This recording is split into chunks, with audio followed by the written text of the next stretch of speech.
हावड़ा में हुई मन्नत टूर्स एंड ट्रैवल्स की शानदार शुरुआत। आप देख रहे हैं न्यूज़ लाइन कोलकाता। यूँ तो हर मुसलमान की यह ख्वाहिश होती है कि वो अपनी ज़िंदगी में एक बार हज या कम से कम उम्रा ज़रूर करे। हज और उम्रा को आसानी बनाने के लिए जिला हावड़ा के 21/A शेखपाड़ा लैन कोना एक्सप्रेसवे ठीक मोगन रेस्टोरेंट के सामने एक शानदार टूर्स एंड ट्रैवल्स की इफ्तिताह की गई। इस मौके पे जिला हावड़ा और शहर कोलकाता से कई मौजूद हस्तियों ने इस खास इफ्तिताही प्रोग्राम में शिरकत की, जहां पे सबों ने एक साथ मन्नत टूर्स एंड ट्रैवल्स की इस नेक काम को खूब सराहा और उनकी इस काम के लिए ख़ास दुआएं भी की। यूँ तो ट्रैवल्स की शुरुआत पैसों के लिए या तिजारत की गर्ज से की जाती है, मगर मन्नत के मालिकान का कहना है कि उन्होंने खिदमत खल की खातिर इस कदम को उठाया है ताकि उनके तिजारत के साथ साथ खिदमत खल भी हो जाए। इस मौके पर आए हुए मौजूद लोगों ने उनके इस नेक काम को खूब ही सराहा। मन्नत टूर्स एंड ट्रैवल्स में हज और उम्रा पे जाने वाले लोगों के लिए शानदार पैकेज का भी ऐलान किया। साथ ही उन्होंने कहा कि हम उम्रा और हज के अलावा दूसरी जगहों पे होटल्स बुकिंग और घूमने का भी इंतजाम रखते हैं। आइए देख लेते हैं आए हुए सभी मेहमानों ने और मन्नत टूर्स और ट्रैवल्स के ऑनर ने क्या कुछ कहा इस मौके पे। मैं तमाम लोगों को ये जहाँ पे शिरकत किए हैं सबका मैं शुक्रिया अदा करता हूँ और ये दिल से हम लोगों की तमाम जितने लोग हैं सबके दिल से दुआ है कि अल्लाह इस काम को हम लोगों को सक्सेस करे, एक खिदमत करें हम लोग जो लोग हज और उम्रा के लिए जाते हैं। जो ये हज और उम्रा तो एक ऐसा मंजिल है हम लोग का कि एक मुसलमान का ये आखिरी मंजिल है, उसके बाद ना कोई मंजिल बना है ना कोई बनेगा। इस मंजिल पे जाने के लिए हर कोई अल्लाह हम चाहेंगे कि अल्लाह सबको वो तौफीक दे, अल्लाह सबको वो उस काम के लिए सबको अल्लाह नवाजे कि हम उस जगह पे हम वहाँ पे तशरीफ़ ले आ सकें, वहाँ ज़ियारत कर सकें, उस मुकाम को हम लोग देख सकें, अपने उस मंजर को देख सकें हम लोग अपना आँख से। यही मेरा दुआ है। ये कारोबार हम चाहते हैं कि आज इस कारोबार का आगाज़ हो रहा और अल्लाह चाहे तो ये कारोबार हम लोग का हमेशा के लिए सदा के लिए ये कारोबार आप लोगों का दुआ के तो सही लेना। मुसलमान का हक है, ये एक अमानत है जिसको अदा करना चाहिए और ज़्यादा से ज़्यादा तादाद में लोगों को वोट देने के लिए आमादा करना चाहिए।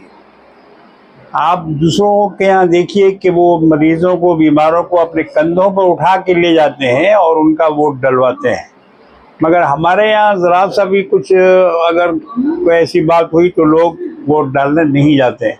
तो ये तरीक़ा ठीक नहीं है, ये इसमें बड़ा नुकसान होगा मुसलमानों का। अगर मुसलमान वोट नहीं देंगे तो इनका बड़ा नुकसान होगा।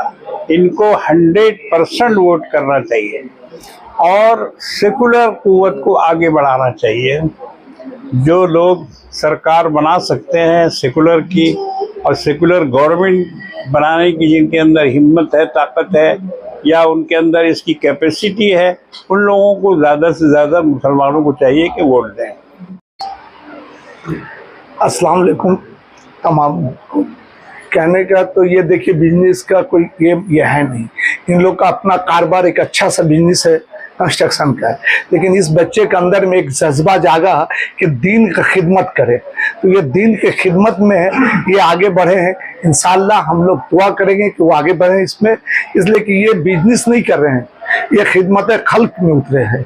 इसलिए कि ये जो चीज़, ये एक नौजवान लड़के के अंदर में ये जो जज्बा आया है, इसमें हम लोगों को सभी को इसमें हौसला अफजाई का करना है और उसके सपोर्ट में हम लोग को खड़ा करना होगा।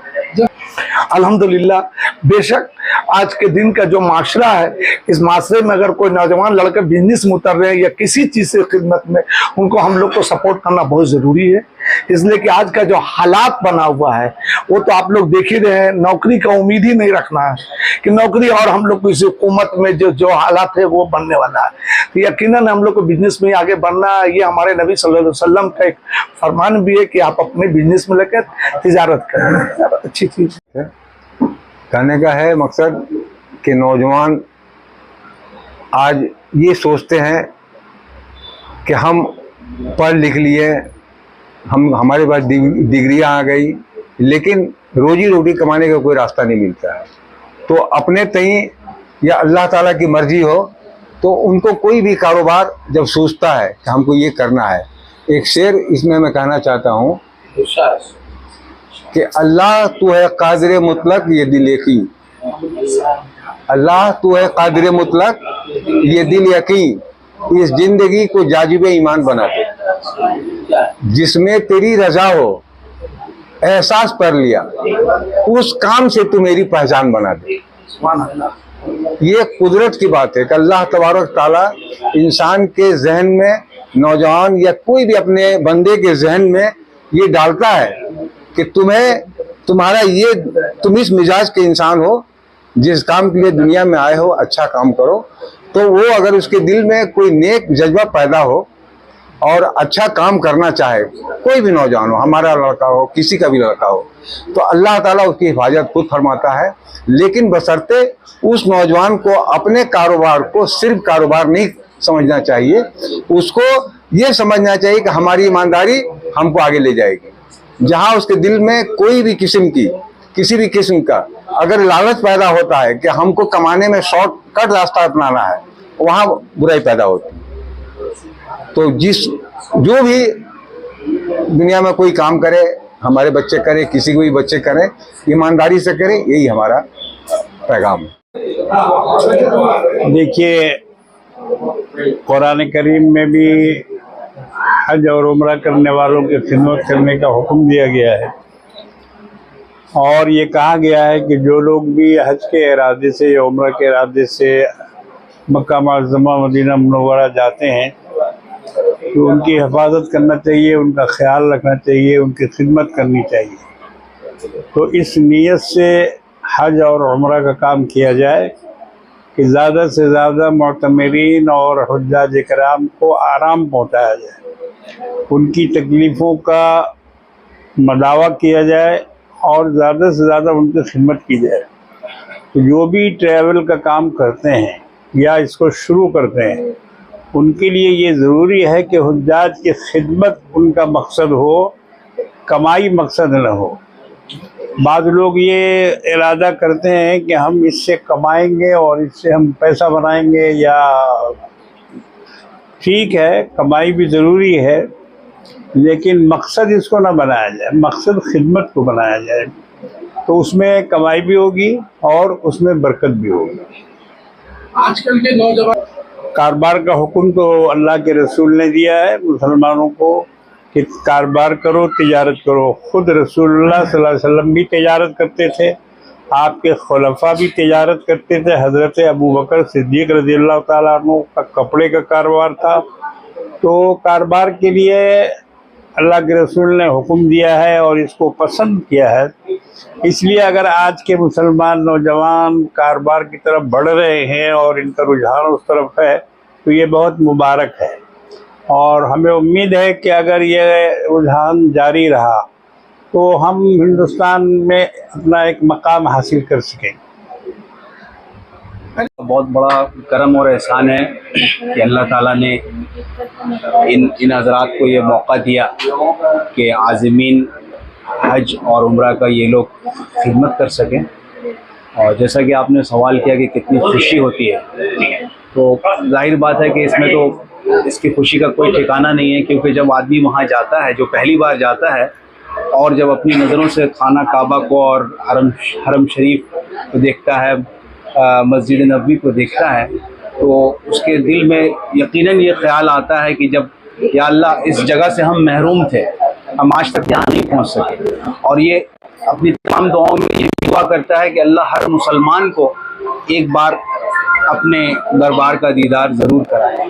तो ये एक ज़रिया है, और ट्रैवल के ज़रिए से जो है ये काम हो रहा है। तो इसमें जो हजरात इसमें लगे हुए हैं, उनको चाहिए कि बहुत कम से कम मिनिमम रेट में इसका इंतज़ाम करें और लोगों तक बात पहुंचाएं, और उनको आमादा करें कि आप ज़रूर एक दफ़ा हज और उम्रा की ज़ियारत करें। तो इसमें जो है, जो हर मुसलमान को ये काम करना चाहिए। ये बहुत अच्छा एक ज़रिया है, प्लेटफॉर्म है, बहुत ईमानदारी से इसको करने की ज़रूरत है। अच्छा लग रहा है। बहुत दिनों के मेहनत के बाद आज हमने ओपनिंग तक हम सब पहुँचे हैं। मसला ये है कि थोड़ा बिज़नेस पे बात की जाए। देखिए, बिज़नेस क्या है कि बिज़नेस को लेके बहुत सीरियस नहीं हुआ गया है। ये है एक खिदमत करना है, खिदमत के साथ साथ एक आमदनी का भी ज़रिया जो इंसान के रोज़मर्रा की ज़रूरत होती है, उस पर भी गौर करना है। अभी हम हज के बाद, ये जो 2024 है उसके हज के बाद जो पैकेज खोलेंगे, अभी तो फॉर द टाइमिंग एक पैकेज बताया गया कि इकोनॉमिक पैकेज है और एक स्टैंडर्ड पैकेज है। इकोनॉमिक पैकेज करीब आपको ₹1,00,000 के अंदर आ जाएगा और स्टैंडर्ड पैकेज जो है वो आपको 1,10 तक आ जाएगा। उसके अलग उसके डिफरेंसेस है, उसके कहाँ तक क्या फैसिलिटीज़ मिलेंगे फ़्लाइट में, होटल्स में, वो अलग उसमें बताए जाएंगे। जो हम लोगों ने ये बनाया है आप उस पर दिया जाएगा। आप सब तो बताऊँगा। सर्विसेज वही है, लॉन्ड्री हुआ, ट्रांसफ़र हुआ, आपको होटल्स हुआ, सर्विसेज सभी वही रहेंगे। लेकिन क्या है कि जैसे अगर मान लीजिए स्टैंडर्ड पैकेज किसी ने चुना, जो स्टैंडर्ड पैकेज में जा रहे हैं, 2 ग्रुप बन सकता है या एक ही ग्रुप में 2 लोग ही जा सकते हैं। स्टैंडर्ड पैकेज में मान लीजिए कि मक्का हरम शरीफ के करीब में रहना हुआ और इकनॉमी में थोड़ा दूर पर उन लोगों को रखा गया। और फ्लाइट में जैसा कि मैंने बताया, जैसे इंडिगो वगैरह हुआ, इकनॉमी में इंडिगो में चले गए और स्टैंडर्ड में आप एमिरेट्स में जाएंगे। बहुत सारे फ्लाइट्स हैं जो उसमें जाया जाएगा और बाकी जो फैसिलिटीज़ है मोर और लेस आपको सब सेम ही मिलेंगे। हमारे जो ट्रैवल के जो एजेंट है, मतलब हमारे जो ख़ास एजेंट है, वो साथ उनके हमेशा रहेंगे। उनको कोई भी तकलीफ़ हुआ, अगर वो बीमार पड़े तो वहाँ सारा इंतज़ाम किया गया है, उसके लिए उनको कोई तकलीफ़ नहीं है। ये सवाल जो आप पूछ रहे हैं, यही सवाल मैं बोलना चाहूँगा, इस पे जवाब देना चाहूँगा। ये जो माहौल चल रहा है अभी, ये इतना सेंसिटिव माहौल चल रहा है, ख़ासतौर इस बिज़नेस को लेकर, कि हर तरफ आप सुने होंगे कि यहाँ ये पैसा फ्रॉड हो गया, वहाँ वो पैसा फ्रॉड हो गया। इस बिज़नेस को लेकर लोगों ने बहुत सारे गलत काम किए, मैं कहूँगा। तो उसमें क्या है, शायद हम लोगों से थोड़ा हमारा काम स्लो होगा, थोड़ा लोगों तक पहुंचने में थोड़ा वक्त लगेगा, लेकिन मैं इतने दावे के साथ कह सकता हूं कि यहाँ पे बैठकर कोई भी बंदा गलत नहीं कर सकता है, क्योंकि ये माहौल ही ऐसा बना हुआ है। अगर मैं अभी 2-4 दिन पहले मैं खुद खड़ा होकर मैं अपने इसका बैनर लगा रहा था, तो 4-5 लोग मुझे देखकर हंस रहे थे कि ओ अब फिर ये नया खुल रहा है कि ये अब कहाँ नया फ्रॉड होगा। लोगों का मिजाज अब ऐसा बना हुआ है, तो इसी को गलत साबित करना है मुझे, और आप सबकी दुआएं की बहुत ज़रूरत है। तो तमाम द कोलकाता न्यूज़ और न्यूज़ लाइन कोलकाता सभी के तमाम व्यूअर्स को सलाम, आदाब, नमस्कार। ये जो मन्नत ट्रैवल जो ये मेरे दोस्ती हैं अजहर भाई, जो ये खोले हैं, बहुत दिनों से इनकी ये तमन्ना थी कि वो ऐसे टूर्स एंड ट्रैवल जो हज उम्रा करने जाते हैं वो खोलना चाहते थे, और आज उनको ये तमन्ना पूरा मतलब वो की है मुकम्मल। मैं बहुत मुबारकबाद देना चाहता हूँ उनको और मेरे अंकल नूरुद्दीन अंकल, सदाब भाई, दिल्लू भाई, सोनू भाई, सभी को मैं बहुत मुबारकबाद देना चाहता हूँ।